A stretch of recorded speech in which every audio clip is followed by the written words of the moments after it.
Oklahoma consistently ranks low in voter turnout. Tonight, we're taking a look at how many voters cast a ballot in this week's primary election.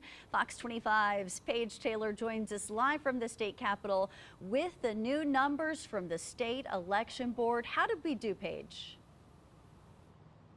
Well, Wendy, according to the state election board, just over 575,000 Republicans and Democrats voted on a gubernatorial candidate this primary election.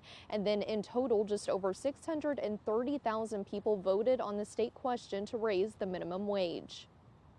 Polls closed at 7 p.m. on Tuesday for Oklahoma's 2026 primary election. Well, what we know at this point is that more people showed up to vote at this primary election than did 4 years ago at the last gubernatorial primary, but not quite as many in 2018. Here's a look at how many people in total voted for a gubernatorial candidate in the 2018, 2022, and 2026 primary elections.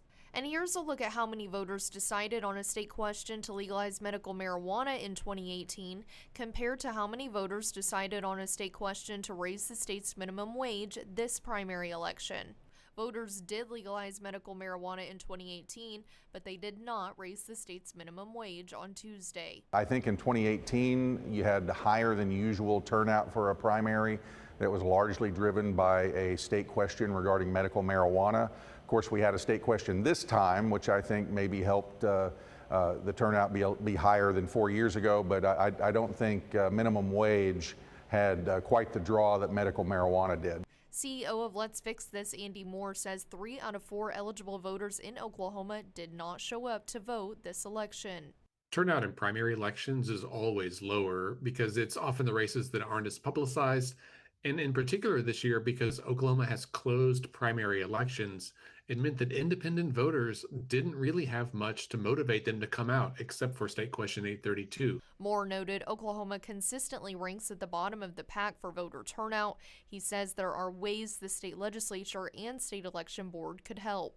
Some states, proactively send ballots or informational packets to voters weeks in advance of an election so they have enough time to prepare.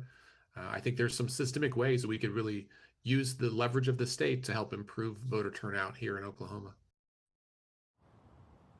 Some races from Tuesday are headed to a runoff on August 25th. There will also be 2 state questions that every eligible voter will be able to vote on in August. Reporting live at the state capitol, Paige Taylor, Fox 25 News.